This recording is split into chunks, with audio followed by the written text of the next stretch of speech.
नमस्कार दोस्तों, मेरा नाम सतपाल है। मैं आपका स्वागत करता हूं आपके अपने YouTube चैनल पर।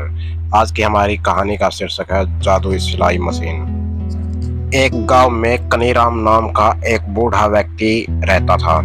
परिवार में केवल वह अकेला ही था। ना बच्चे, ना पत्नी और ना ही कोई रिश्तेदार। पेट पालने के लिए वह अपने मालिक के यहाँ कपड़े बनाने का काम करता था, जिसके बदले में उसे थोड़ा बहुत धन मिलता था, जिसे वह अपने जीवन निर्वाह में खर्च कर लेता था। एक दिन कनीराम अपने मालिक को अपने सिले हुए कपड़े दिखाने के लिए जाता है। उसके मालिक को उसके हाथ से सिले हुए कपड़े पसंद नहीं आते हैं। वह गुस्सा होकर कहता है, क्यों रे कनीराम, यह साड़ी है या फिर मछली पकड़ने का जाल? इसे तो ग्राहक देखते ही रिजेक्ट कर देंगे। इससे हमारी दुकान पर बहुत बुरा प्रभाव पड़ेगा। क्या तुम हमें भूखा मारना चाहते हो? नहीं नहीं मालिक, बूढ़ा हूँ, नज़र कमज़ोर हो चुकी है, कुछ सही से दिखाई नहीं देता। एक आखिरी मौका दो, आगे से ऐसा नहीं होगा। सुन रहे कनीराम, हमारे दादा और परदादा ने मेरे दादा की काफ़ी सेवा की है। वह बहुत ही अच्छे कपड़े बनाया करते थे, जिन्हें बेचकर बाजार में काफ़ी अच्छा दाम मिल जाता था। उन्हीं की बदौलत मैंने तुम्हें काम पर रखा हुआ है। अगर तुमसे काम ठीक से नहीं होता तो छोड़ दो। नहीं मालिक, मैं बूढ़ा हूँ, इस उम्र में मुझे कोई काम भी नहीं देगा और मुझे कोई दूसरा काम भी नहीं आता। अगर आप मुझे काम से निकाल दोगे तो मैं भूखा मर जाऊंगा। कनीराम की दुखियादारी बातें सुनकर उसका मालिक कहता है, ठीक है, आखिरी मौका देता हूँ। अगर आगे से ठीक से काम नहीं किया तो मैं नौकरी से निकाल दूंगा। यह सब सुनकर कनीराम घर वापस आने लगता है और सोचता है, इस संसार में बूढ़े और कमजोर व्यक्ति को हर कोई लात मारता है। ना बच्चे हैं, ना पत्नी है और आंखों से भी ठीक दिखाई नहीं देता। करूँ तो क्या करूँ? इजड़ों से ठोकर खाकर नीचे गिर जाता है और बेहोश हो जाता है।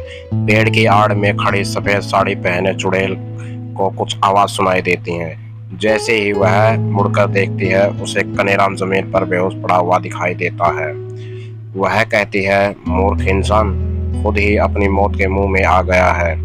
फिर अगले ही पल वह उसे गौर से देखने लगती है और कहती है, यह तो बहुत ही खूबसूरत है और बिल्कुल मेरी तरह है। सिर पर थोड़े बहुत बाल, मुंह में 4 दांत और लकड़ी जैसे सूखे सूखे हाथ पैर, लेकिन चेहरे पर इतना सौंदर्य है कि मैं तो पागल हो गई हूँ। पता नहीं क्यों मुझे इससे प्यार हो गया है। फिर वह अपने हाथ को बूढ़े कनीराम के हाथ में रख देती है, सजाने लगती है। वह कहती है, ना बच्चे हैं, ना पत्नी है, उम्र 70 साल, सिलाई करता है और किस्मत हर जगह ठोकर मार रही है। अरे अरे, यह तो बहुत ही दुखी इंसान है। वह कनीराम को गोद में उठाती है और घर की तरफ उड़ने लगती है। अगली सुबह चुड़ैल एक सुंदर युवती का रूप धारण कर लेती है। एक नई सिलाई मशीन, 10 से 15 सुंदर सी दिखने वाली साड़ियाँ और कुछ कपड़े जादू से प्रकट कर देती है और खाने में दाल, चावल और रोटियां बनाकर कनीराम के पास आती है। कनीराम उठता है और उठते ही पूछता है, तुम कौन हो और ये यहाँ कैसे आया? दरअसल आप मेरे घर के सामने बेहोश पड़े थे, तो मैंने कुछ लोगों से कहकर आपको अपने घर छुड़वा दिया। धन्यवाद, मैं आपके इस उपकार को कभी नहीं भूलूंगा। धन्यवाद। कैसा? मैं आपकी पड़ोसी हूँ और पड़ोसी ही पड़ोसी के काम आता है। युवती खाना खाने को कहकर अपने घर जाने को कहती है। कनीराम उससे कहता है, बाहर बारिश हो रही है, ऐसी बारिश में तुम अपने घर कैसे जाओगी? कोई नहीं, मुझे तो आदत है सबकी, आप खाना खा लो, मैं चली जाऊंगी। इतना कहकर वह युवती वहां से चली जाती है। बूढ़ा कनीराम उठकर सिलाई मशीन और वहां पर रखे नए कपड़ों को देखने लगता है और कहता है, काफी सुंदर कपड़े हैं, इन्हें देखकर तो मालिक खुश हो जाएगा। फिर कनीराम खाना खाकर सो जाता है और अगली सुबह अपने मालिक को सिले हुए कपड़े दिखाने के लिए जाता है। आ गए कनीराम, आज तो कोई अच्छा कपड़ा सिल कर लाए हो या नहीं? देखो, अगर इस बार तुमने लापरवाही करी तो तुम अपने लिए कोई नई नौकरी ढूंढ लेना। इतने में कनीराम अपने कपड़ों की पोटली खोल देता है। उसका मालिक एक एक कपड़े को उठाकर देखने लगता है और कहता है, अरे वाह, इतने सुंदर कपड़े, सच में तुमने तो कमाल कर दिया। इन कपड़ों का बाजार में अच्छा दाम मिलेगा और लोग मनचाहे दाम पर इन कपड़ों को लेना चाहेंगे।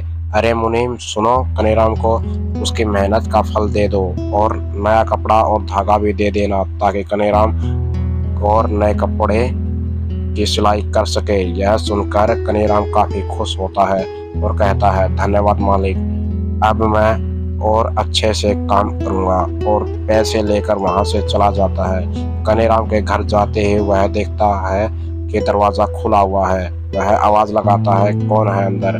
तभी वह युवती आवाज देती है, मैं हूँ। तुम अंदर कैसे गई? मैं तो बाहर से ताला लगा कर गया था। ये तो लगा कर गए थे, चाबी तो घुमाना भूल गए। चतुराई से बातें घुमाकर युवती ने कहा, मैंने तुम्हारे लिए दोपहर का खाना बना रही हूँ, पहले खाना खा लेना, उसके बाद ही काम पर लगना। देखो तुम मेरा इतना ध्यान मत रखो, मेरा कोई नहीं है और तुम मेरे लिए इतना परेशान क्यों हो रही हो? कुछ देर बाद कनीराम कहता है, देखो भाग्यवान, मैं तुम्हारे लिए क्या लेकर आया हूँ। यह सुनकर भाग्यवती अचानक से बोलती है, क्या क्या कहा आपने? अभी अभी आपने? अरे कुछ नहीं, तुम गलत मत समझना। युवती खाना पका रही होती है और कहती है, अरे नहीं नहीं, कोई बात नहीं। देखो तुम इतना मन लगाकर मेरा काम हो और इतना ध्यान रख रही हो, तुम्हारा भी इस दुनिया में कोई नहीं है और मैं भी अकेला ही हूँ, क्यों ना हम दोनों शादी कर लें? यह सुनकर युवती खुश हो जाती है और कहती है, हाँ मैं सहमत हूँ, लेकिन मैं अपना चेहरा तुम्हें नहीं दिखा सकती, क्योंकि मैं देखने में बिल्कुल ही सुंदर नहीं हूँ। इस बुढ़ापे में देह सौंदर्य का क्या फायदा?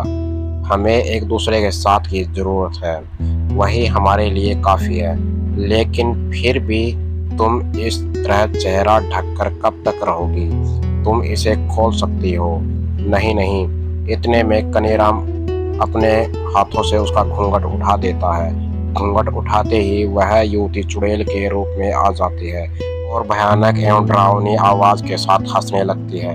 यह देखकर कनीराम बुरी तरह डर जाता है और दबे पांव वहां से गांव की ओर भागने लगता है। लेकिन चुड़ैल का कनीराम को डराने का कोई मकसद नहीं था। वह उसे रोकती हुई कहती है, सुनो सुनो, कहाँ जा रहे हो? मैंने तुम्हारी इतनी मदद की है। मैंने तो पहले ही कहा था, मैं देखने में बिल्कुल भी सुंदर नहीं हूँ। मुझे अकेला छोड़कर मत जाओ। इंसान, मैंने तुम्हारे लिए कितना कुछ किया है।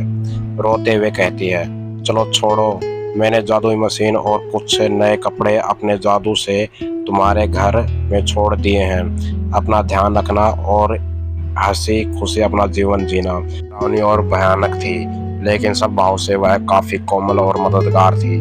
रोते रोते आसमान में उड़ने लगती है और वहां से चली जाती है।